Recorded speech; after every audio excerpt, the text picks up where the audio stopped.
to the Rebel Alliance Briefing Room podcast. Merry Christmas, Happy New Year. Anything and everything Star Wars with you. Merry Christmas, Happy New Year. Website where you can play current and past episodes. That's https://RABR KyleJohansson.us. That's RABR.KyleJohansson.us. On the left-hand side is an Join the Resistance. You can use this to learn how to load the Rebel Alliance Briefing Room podcast on your Android or Apple phone and tablet. Happy New Year, and Merry we Christmas. have direct links to our podcast on Apple and Google Podcasts. Please participate by connecting to our social media, answering questions of the week, or submitting feedback directly from the site. Again, all of these are available at the Rebel Alliance Briefing Room website at RABR.KyleJohansson.us. And now, it's time to talk Star Wars. I am Kyle John Johansson, and this is Andrew Scott Sutton. Say hello. Yep, that's me. I'm Kyle John Johansson. Andrew Scott Sutton will not be here with us. He is working, of course, doing his thing. So today we're going to be reviewing Star Wars Andor, Episode 12, Rick's Road. Yeah, I know we're a little late, but things happen, and Christmas happens, and all that stuff happens. So, by the way, if you didn't hear, Merry Christmas, Happy New Year, Happy Holidays, whatever you celebrate, Kwanzaa, Ramadan. Oh, that's later. Hanukkah. Okay, we will be reviewing. Or talking about feedback. We'll discuss some Star Wars news that we have. Some pretty good news, sort of.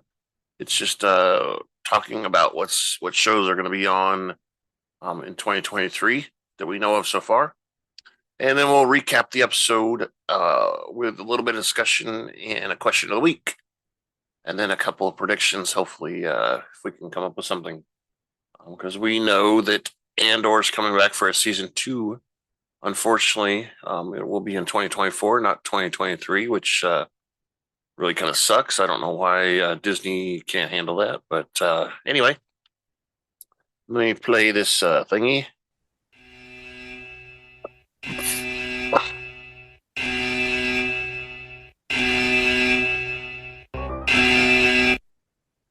So that's a spoiler alert. That means that anything we're going to talk about could be spoilers going forward. So if you don't want to know these spoilers, then go watch some Andor, Episode 12, Rick's Road, and then come back.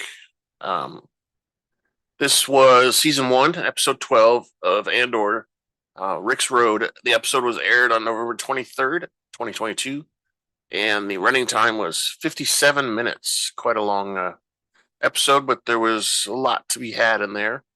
It was pretty jam-packed, and we even got a post-credits scene. Ooh, that's exciting. Yeah, there's been rumor that they were going to do that for quite a while on this last episode. There is actually usually some sort of post-credits thing on most of the Star Wars shows, but Andor chose not to do that. Some of them would have drawings of the plans of what they were going to do, the storyboards of what they were going to do, or some of them would, show other things and stuff. But Andor chose not to do that until this last episode 12.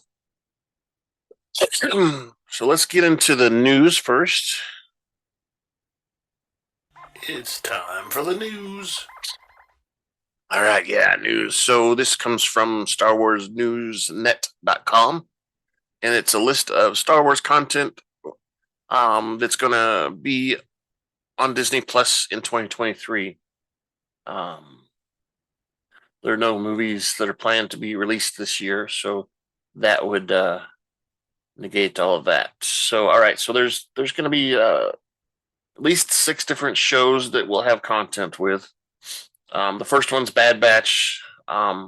and these aren't necessarily in the order that they're gonna air, but I think Bad Batch, Mandalorian, Young Jedi, Ahsoka, Visions, and Skeleton Crew might be the order. But let's go through here. So we got Bad Batch Season 2, Young Jedi Adventures, and I'm going to give a little synopsis of what each one of these are here in just a moment. But Ahsoka, Visions Season 2, Mandalorian Season 3, and Skeleton Crew's brand new show. So Season 2 of the Bad Batch is, of course, going to follow our crew. There's been a couple months past since the end of Season 1, which, like I said, spoiler alert, Camino was destroyed, and they're trying to figure out who's their friend and who isn't their friend, and so on.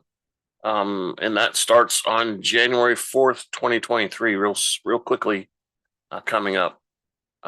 This season will have 16 episodes, and I have a list of those episodes here. Just a moment. Yeah, so January 4th, we're getting 2 episodes, one back to back. The first one's called Spoils of War, second called Ruins of War. I'll assume that they're tied together. January 11th, episode 3, Solitary Clone. 18th, episode 4, Faster. January 25th, episode 5, Entombed. February 1st, day before my birthday, episode 6, Tribe. And then February 8th is the mid-season finale, which that's weird. I don't know, but there's no real gap there, so I don't understand why. But mid-season, 7 and 8 come out at the same time, and let's just assume they're tied together, right? So episode 7 is The Clone Conspiracy. Episode 8, Truth and Consequences. February 15th, the following week, episode 9, The Crossing. February 22nd, episode 10, Retrieval. March 1st, Metamorphosis. Come back, NTM. How do I get that to go away? Yeah. All right. March 8th, episode 12, The Outpost. March 15th, episode 13, Abu. March 22nd, Tipping Point. March 29th, 2 episodes again at the same time. And this would be the finale for the season. Hopefully we'll have more seasons of Bad Batch. I think it's a really good show, and I think they could get at least 4 seasons out of it. But that's, Disney's choice, I guess. So March 29th, episode 15, The Summit, and episode 16, Plan 99, which I guess Clone Force 99. I don't know. That could be it. But anyway, that's the rundown of all the shows that are episodes that are happening. It's really kind of rare that we get every single episode name along with the number. We usually know when they're coming, but they kind of like to hide the names. But they were released by Disney a few weeks back before Christmas sometime. So there's that Bad Batch, and then we got Mandalorian Season 3, supposed to release on March 8th, or March 1st, I'm sorry. I said 8th because that's one of the dates for Bad Batch. So that means they're going to be running partially at the same time. And get episodes going through there. Looks like all the faithfuls are coming back. We got Din Djarin, of course. We got Bo-Katan, Grief Karg, Pele Mato, our favorite auto mechanic. We got the Armorer and Moff Gideon. Of course, there'll be more. And we believe that this season's going to deal with the Mandalorian trying to, claim his name, his reputation back, because he took off his helmet so many times that he is no longer a Mandalorian. They said the only way to redeem himself is to go into the caves and pull out a mythosaur that usually resides in the caves. And legend has it that all of those are extinct. They've wiped them out by either hunting or whatever. And I think we'll find that this season is going to go through all that. We've got Rick Fumami, Carl Weathers, and Dallas Bryce Howard are confirmed to be directors on episodes. And we've got a trailer out for them as well that everybody should have seen. The next show doesn't have a release date yet, but it's sometime in 2023. And it is the Young Jedi Adventures.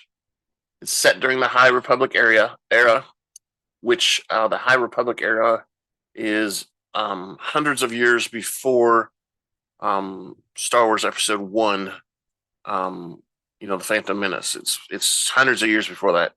And we have to remember, Yoda was 900 years when he died, so this could have Yoda in it, could have other people we know.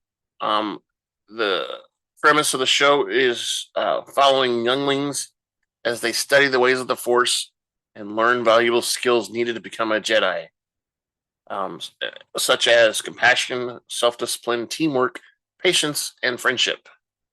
It'll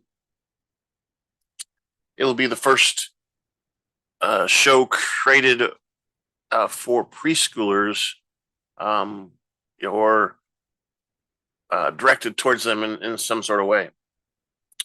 I expect the episodes to be somewhat short, and so on.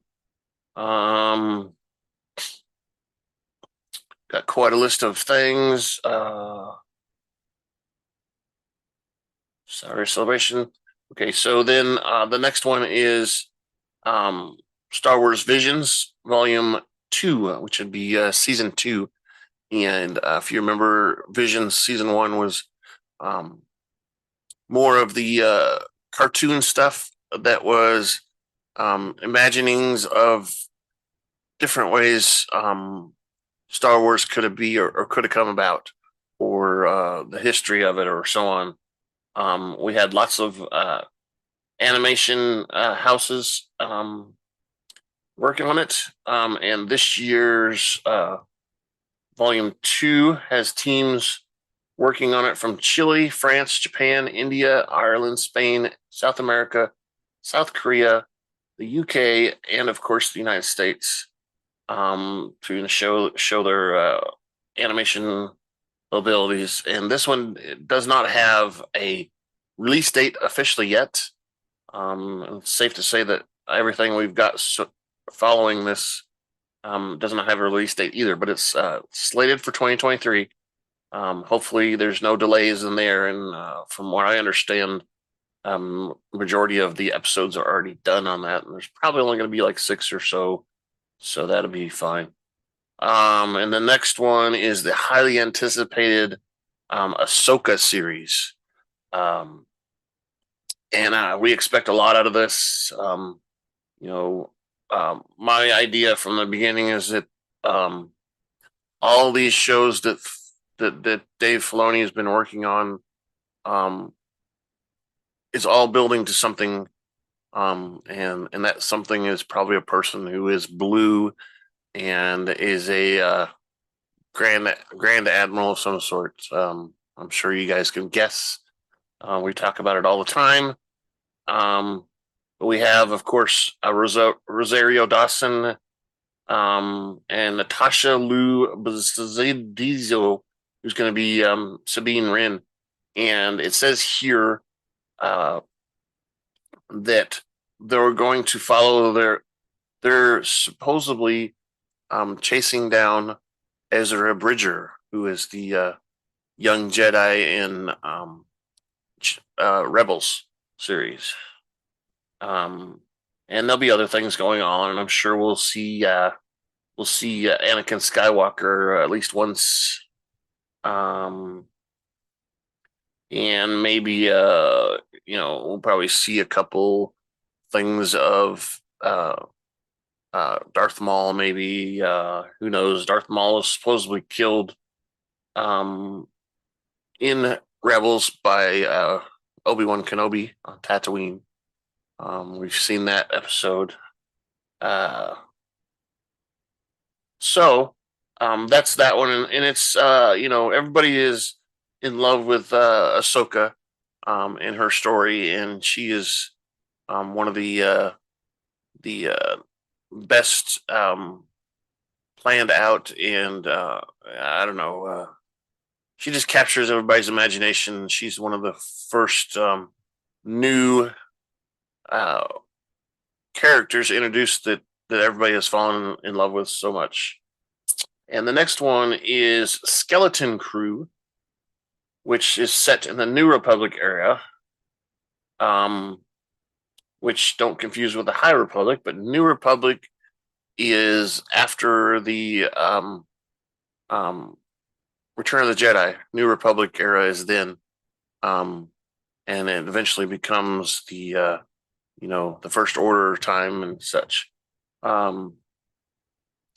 It's about a group of kids lost in the Star Wars galaxy trying to find their way home. So they're out there lost. Let's see.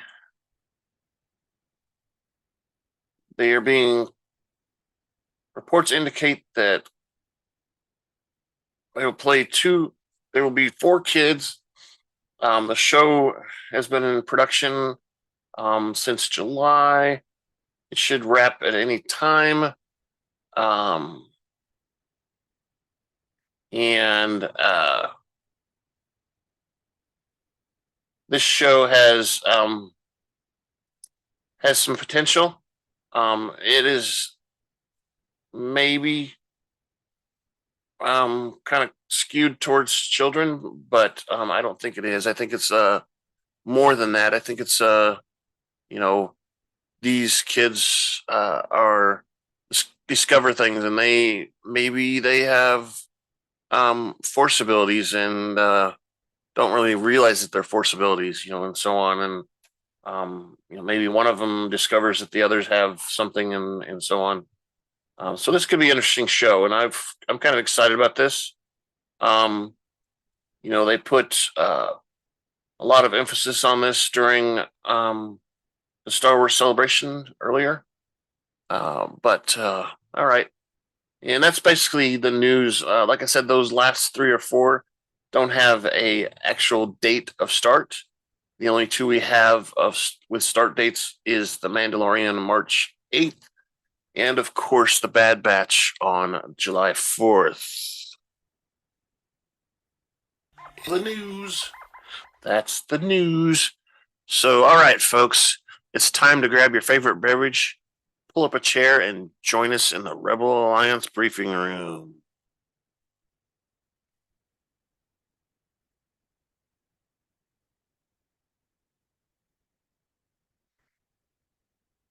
And here we are. All right, so folks, today's episode starts with they're working on a machine that it's got the one kid with the poofy hair working on a machine that's somewhere else, and we see that Supervisor Deidre Meeros lands at Ferrix spaceport in a Lambda class shuttle with 2 Death Troopers and guards that follow her, and we see that Bix is waiting in her cell, and that once Deidre Meeros arrives, she kind of peeks in on her through some cameras. Meeros is greeted by Captain Tigo, who says dinner is ready, and Meeros instead decides to walk the streets with Corey as her escort. Corey being one of her guards. And she changes clothes and she changes into a casual outfit with a big hood on it. Kind of a robe, cape kind of thing. Um, and we see the kid still working on the machine. He's soldering um, and assembling it and screwing stuff together, and he's being very very careful because obviously he doesn't want to boom and explode or something, because we can tell it's a bomb. I knew from the start that he was assembling a bomb of some sort. And we see uh one of Brasso's colleagues inform him that he talked to Andor, and told him about his mother's funeral. Um, and Brasso tells him to keep it a secret. And this was the guy that Andor contacted at the end of the last episode. He called and he told him his mother had died. Uh, and you know we know that there was someone else listening there, so that could be something else. And we saw someone listening when he was talking to Brasso just then. Um, and now we see Meero walking through the streets, um, and we see her walking through the streets, kind of figuring out what's going on, seeing if she recognizes anybody, and kind of surveying everything without everyone, wondering who she is and stuff. She's just kind of anonymous. And then we see the kid assembling the machine again. He's starting to like I said, screw things together, push things in, attach wires and plugs, and he's getting it going. And he's looking at a hologram of his late father, Salman, um, which he died previously. Um, and then we see some people talking about the impact of Maarvas' death on Andor, and how they feel sorry for him, and that he's not here, and so on and so on. And this is the one guy that we saw earlier that was talking to Brasso, and another guy that's kind of we're not sure about, and he tells me, says, "Don't tell me anything that you don't want me to know." Because he doesn't want to know any secrets, because he might be the wrong person to tell, is kind of what he's telling him. Yeah, so then we go back to Coruscant, and Mon Mothma confronts her husband Perrin about his gambling. She's waiting for him in the speeder. He comes in and she confronts him, so that the driver can overhear. Cloris, um, even though they have privacy, he still has a bug in there so he can hear. And she tells him to take his gambling off world to Canto Blight, which that's the Canto is where we saw in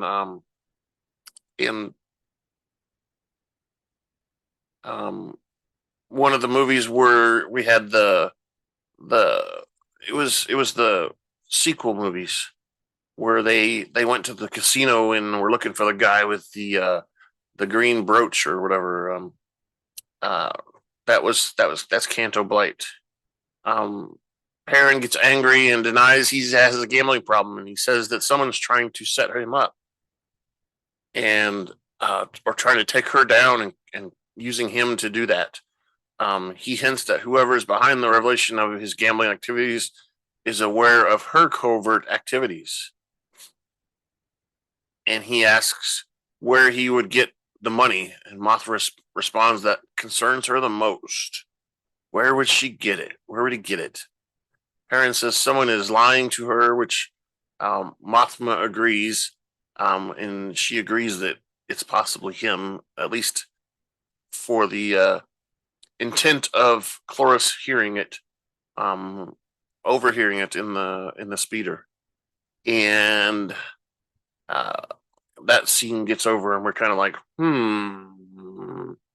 maybe this is how she's going to cover up her money losses that she she can't retrieve back when she gets audited here in any time. So, maybe that's why in future movies and stuff we don't see her husband around. Who knows? So back on Ferrix, uh, we see Val and Cinta. They're of course doing their watching, looking for Andor, so that they can capture him and take him to the boss and get him killed, so that he doesn't talk. They've been watching the ISB and noticed that Meero has arrived. Cinta thinks that they are getting ready to trap Andor. Val is aware of the situation and says that they need to get there first. And Val tells Cinta to come away from the window, because Cinta is very focused on her mission, and Val wants her to pay attention to her a little bit too, because they both know that they could die from this particular mission that they're on, and they just kind of she just wants a few moments together, and then we see it's dark, and the city is quiet, and we notice Andor roaming the streets. He touches the inscription that with his father's stone on the wall. Kind of, what's going to happen with his mother Maarva.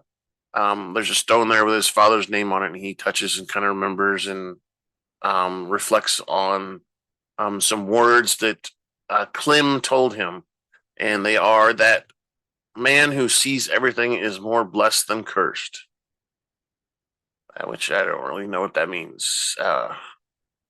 He does, you don't want to know everything, I guess.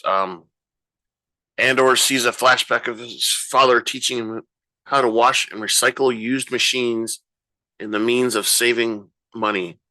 Andor climbs Brix's scrapyard and is confronted by huge canines, those ugly dog-looking things, and these dogs. I don't get why they keep showing these dogs, because they're totally crazy looking. And he sees they call him a custodian, but he's the boss. He's Bix's boss, basically. His name's Pegla, and he talks to Pegla. He says, I was coming to look for Bix, and Pella says that Bix has been captured by the Empire, and that she's being held in a cell at the hotel. And we see Andor trying to figure out how he's going to get in there. He's reading Nimic's manifesto about freedom and the source of strength when struggle becomes impossible. And there's a lot of things in there about how there's always going to be a resistance to the force and power. And people don't even realize they're enlisted in the cause. They just know what they believe in. He talks about a diverse rebel cell being part of a galactic struggle. The Imperial need for control is unnatural, since tyranny requires constant effort. Authority is brittle, and oppression is the mask of fear.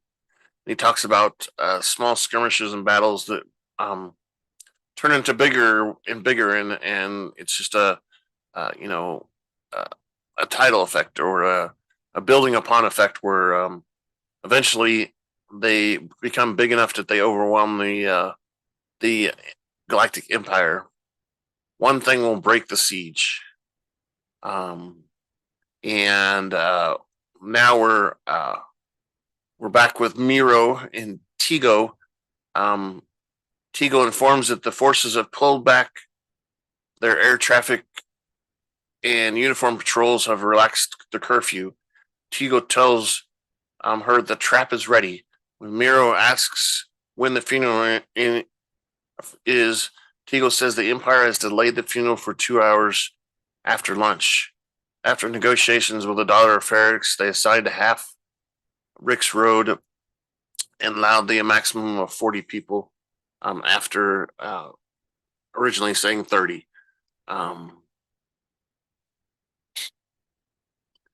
this is where Meeros asks who these daughters of Ferrix are, and another officer says they're a social club, and Maarvas served as their president at some point.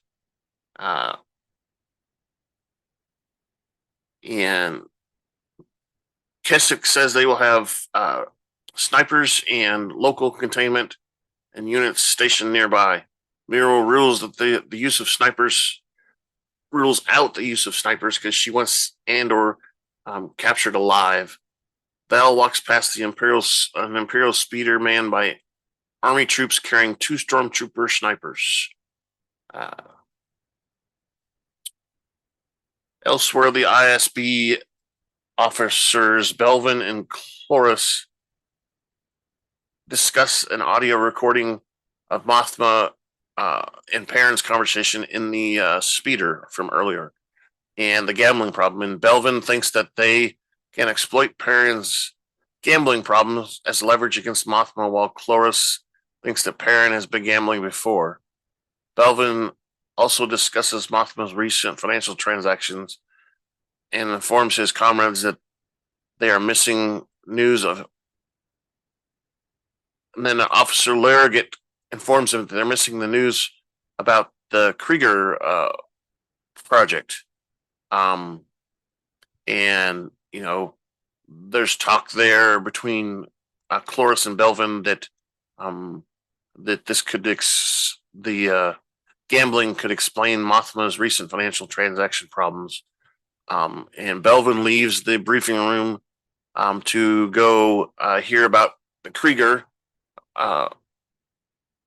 operation, and they announced ISB officers have the entire team was killed and that they can close the case. The sole dissenter is Meeros, who speaks via comlink since she's off world. We know she's on, waiting for Andor on Ferrix. Partagas justifies the decision to make no prisoners by saying that eliminating a Krieger's cell was intended to please the Emperor following the Aldani heist. Meeros says they needed prisoners for intelligence gathering purposes. Partagas tells her to capture the elusive Axis to find that information. Elsewhere, we see Luthen exit his hull craft, and he rides a speeder across the rocky surface in Ferrix.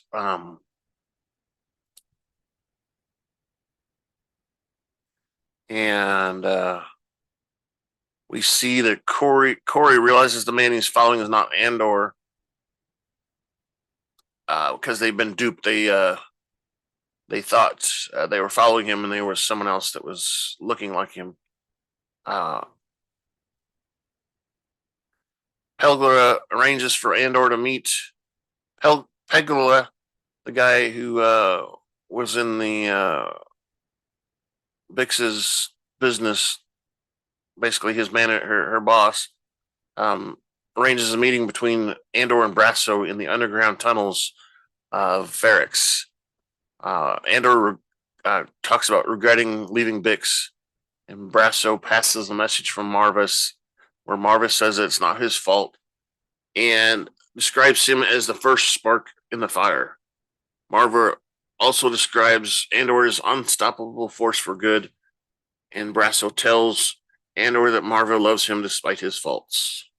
It's a kind of almost a tearjerker type of moment there, and it's a little sad. There's a little pause there. And we see Pelgula watching out on the streets for Andor so he can get out from the tunnel and go where he needs to go, which he's going to go rescue Bix.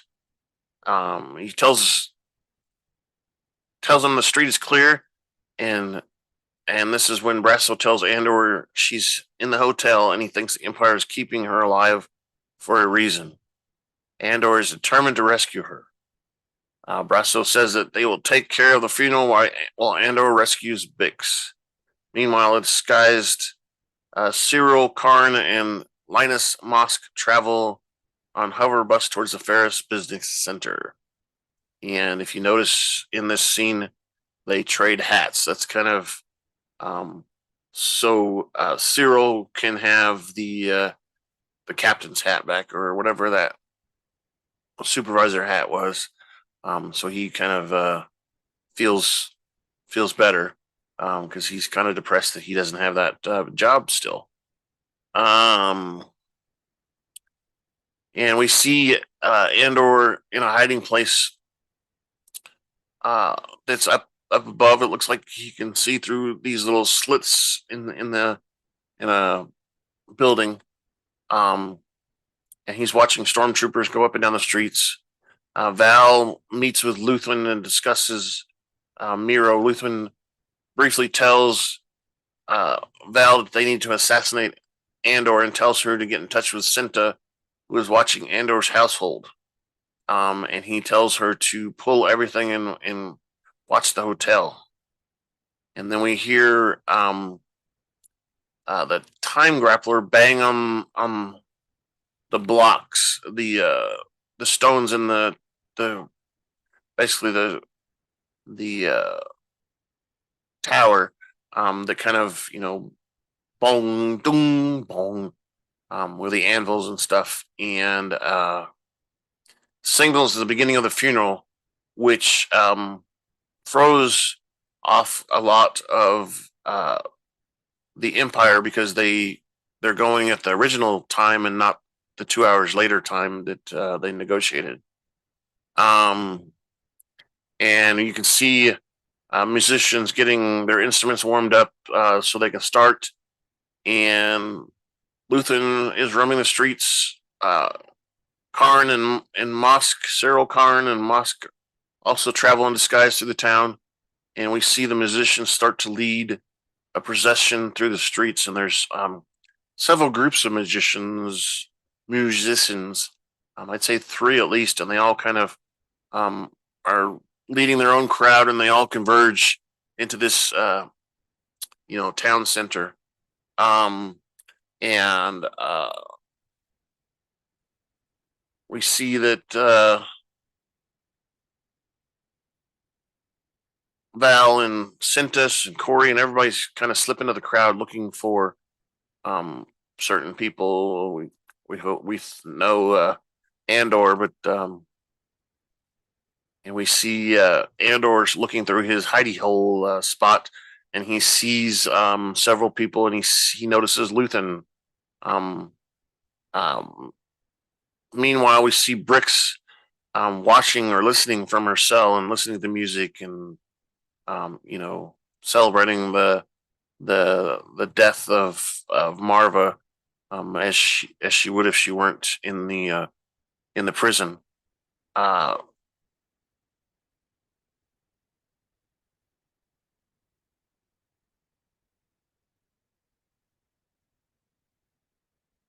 And at the Ferrix Hotel, Meeros warns Captain Tigo that she wants Andor alive. And a large crowd of citizens gather in Rick's Road. Imperial troops arrive to confront the funeral procession. B2MEO leads the procession with Carrie and Death Troopers in pursuit. Andor flees into the sewer, which leads to the kitchen of the Imperial Hotel. And we see this here where, like I said, the crowds of musicians and people all kind of converge into this center area. Imperial forces watch as the funeral attendees begin to chant "Stone and Sky, Stone and Sky." Almost kind of made me think that they were going to do something then, and nothing happens. It's just part of the ceremony. Stone and Sky, meaning the stone that they're celebrating with Maarva on it is she's going up into the sky, into the heavens. And we're back at the hotel, and Andor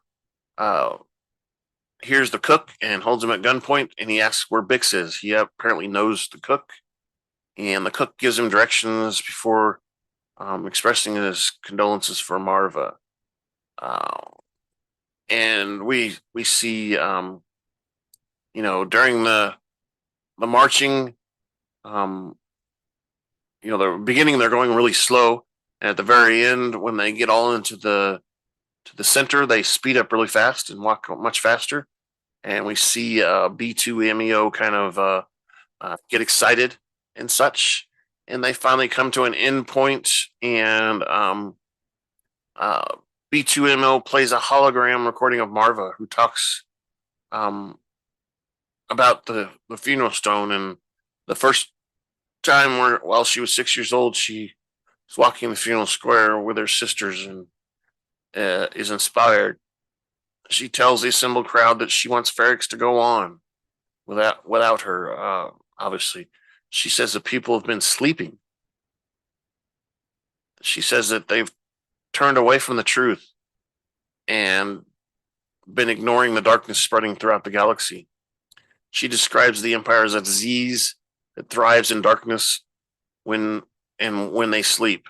She urges them to fight. She urges them. She says, "We have to fight." And Captain Tigo can't take this anymore, and he overturns B2MEO and puts his coat over the top of him. This angers the crowd, and they begin to attack the Imperial troopers who are equipped with riot gear. Andor navigates his way through the hotel and knocks out a soldier. And I think he shoots him too. As the crowd fights the army, an officer orders his men to shoot the time grappler, the guy hitting the anvil in the tower. And the stormtrooper goes on his way. Andor finds Bix in her cell and tells her he's come to free her. Bix is reluctant to leave because she thinks that they'll be angry at her and torture her even more. Because she's definitely traumatized. You can see she's turned into herself quite a bit. Meeros gets accosted by some protesters, and we see the kid that's been making the bomb. He hurls the bomb at a vehicle carrying explosives, scattering the crowd and the Imperial soldiers. The bomb explodes, and like it said, it was carrying explosives, so there's multiple explosions related to that.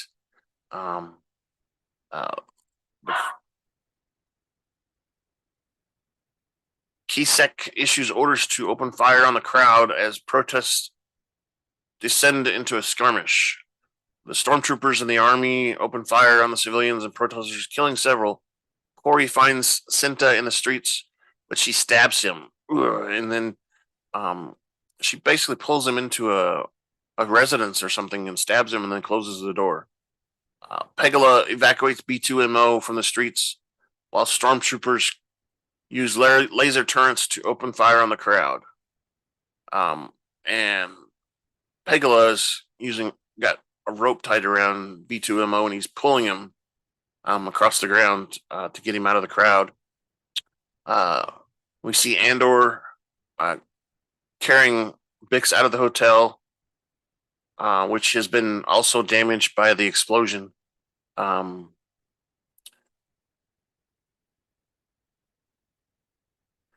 They also pass a couple people knocked out by the debris. A stormtrooper attempts to stop the time grappler, but the guy basically kicks him out as soon as he enters the tower area that he's at.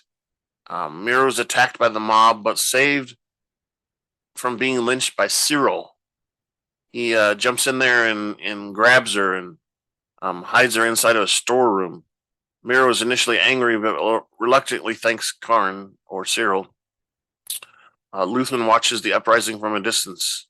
Elsewhere, Cinta reunites with Val And Val is concerned about the blood but Cinta realizes that's not her blood. It's the blood from the guy she stabbed him. Um, and then we see a scene where Pegala is helping Brasso prepare a ship for liftoff. They're having trouble with the fuel gauge inside the vehicle. It's not showing that it's full when it should be full. And she tells her to take a wrench inside, which it's the new president of the daughter of Ferrix. He says, "Bang it with the wrench and it'll come back." And she does that and um, reports back that it's showing full fuel. And we see they're loading it up. All the people are getting on there, and Andor shows up with Bix and convinces them. Andor convinces to evacuate Bix and advises them to escape Ferrix. He gives them directions. Fly low and push it hard as soon as you get certain speed or out there, and then boom, hit it to hyperspeed and go to the location that they talked about. Cassian bids B2MO, Bix, Pegla, and Wilmon farewell and promises to find them. While the ship flies away, Andor heads back to Ferrix town center. A despondent Mosk sits at the street corner and he's drinking. He's upset that everything's even worse than before. Meanwhile, we see Mon Mothma and Farron introducing their daughter Leda to Steeken Soldum, the mobster that she's getting money loaned to son, and their mother Renee Skulden. So basically they're getting an introduction. And he said that they promised not necessarily a marriage, but just an introduction. So that's what's happening. Then we see Luthen board his ship, and he tells the droid to prepare for departure, but as soon notices that the ship is not responding like normal and not talking to him, and Andor confronts him in the cockpit and asks if he came to kill him. When Andor hands him his blaster, Luthen asks what his game is. Andor says this is no game and dares Luthen to kill him or take him in. And we see Luthen smile and decides to recruit Andor for more missions, of course, which leads into season 2 as they craft him to become a operative. And like I said before, this episode had a post-credits scene, and we go to another part of the galaxy. We see a bunch of droids assembling some machinery, and it appears to be the actual items that were being produced at the Narkina 5 prison. And it's parts that go on the dish for the Death Star. And we see it's probably just a 2-minute scene where we see the parts being assembled as the camera pulls away, so we can finally see that it's the Death Star. So, and that ends our episode.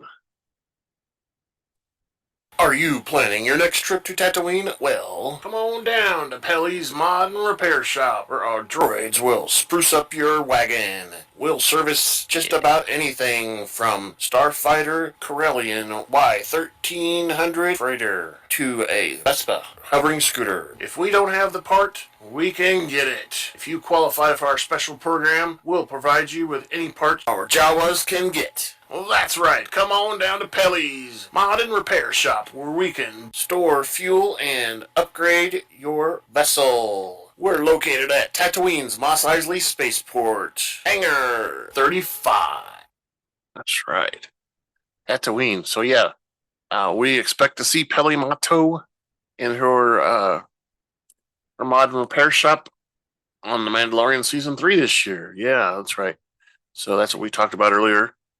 Um, so that episode, I have a question of the week that we should talk about, and I'm asking,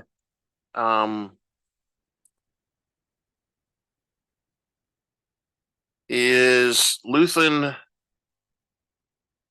a Jedi, or does he just collect Jedi tech? Is he a Jedi? Because we've talked before that Scott believes he might be, he might be a Sith of some sort. So I've got a poll out there, question of the week. You can find it on the left-hand side of the website page, and it'll be under question of the week, of course. And it is Luthen a Jedi or just a collector of Jedi tech? First response that you can pick is no, his business is to sell collectibles. Second one is yes, he uses his business as a cover. No, a Jedi would not sell Jedi tech. Yes, look at all the ways he dresses just like one. All right, so go ahead and go out there and answer that. We've got a season 2 coming up. Probably not until 2024, which is a long time. Kind of disappointing. But this season 2 will kind of speed up a little bit, and it'll show us Andor's journey to Rogue One, and how he becomes part of the Rebel Alliance. You can see over there, top of my head, join the Rebel Alliance. Over here, Rebel Alliance logo. Yeah, so we look forward to that. We look forward to seeing more of Mon Mothma and what happens in her situation. And I really wonder what happens to Luthen too, because he is nowhere else in Star Wars that we know of. He's only been in this Andor show. So what happens to him? Does Andor take over Luthen's position when Luthen gets killed at some point? Well, we don't know. We'll find out. We'll find out soon. So let's talk about feedback, right?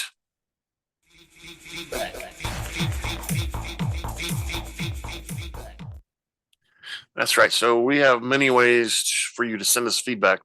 The first one would be just answering the question of the week. Again, on the left-hand side of our website, there's a link that says feedback. You fill out a form.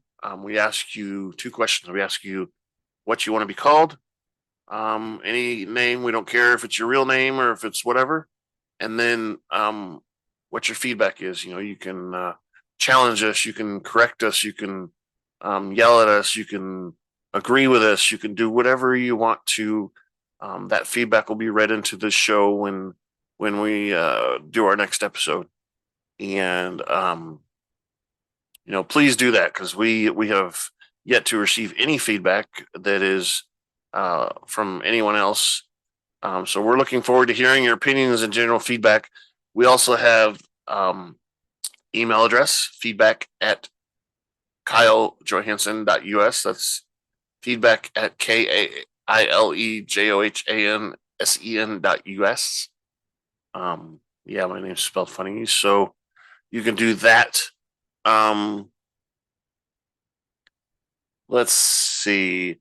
We also have social media. We have a Twitter account. If you go on the left-hand side of our website and click on Twitter, basically social media, we have 2 accounts there. We have a super_duper_pod, and Juan's Cantina, which you'll probably hear from next week as one of our commercials. So we have those ways. You can also find us on quite a few podcast hosts. We're on Google, Apple, you know, Google, Apple. We've got one on Giles Savan, which is an Indian thing.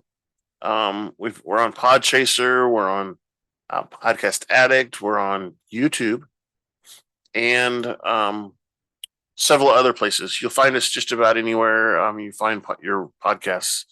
On YouTube, we do have video of this podcast, and the video is interesting sometimes. Sometimes it's pretty boring.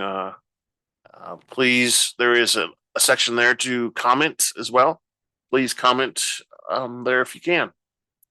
Thank you for listening. This is the Rebel Alliance Briefing Room. Thank you for listening to the Rebel Alliance Briefing Room podcast. Please visit our website where you can play current and past episodes. That's https://RABR KyleJohansson.us. That's RABR.KyleJohansson.us. On the left-hand side is a navigation menu. You can use this to learn how to load the Rebel Alliance Briefing Room podcast on your Android or Apple phone and tablet. And we have direct links to our podcast on Apple and Google Podcasts. Please participate by connecting to our social media, answering questions of the week, or submitting feedback directly from the site. Again, all of these are available at the Rebel Alliance Briefing Room website at RABR.KyleJohansson.us. This podcast in no way is approved, sponsored, or owned by Lucasfilms Ltd., Disney, Disney Plus, or any of its subsidiaries. All opinions are solely owned by Kyle and or Scott, and in no way express the views or opinions of their past or present employers. Views and opinions are not supported or restricted by Lucasfilms Ltd., No. Disney Plus, or any of its subsidiaries. Any rebroadcast, reproduction, or other use of this podcast and its affiliate sites without consent of Super Duper Podcast Network and its host is prohibited. I am Kyle Johansson, and this is Andrew Scott Sutton. Say goodbye now. Goodbye now. Hopefully we'll see Andrew Scott Sutton soon. Goodbye now.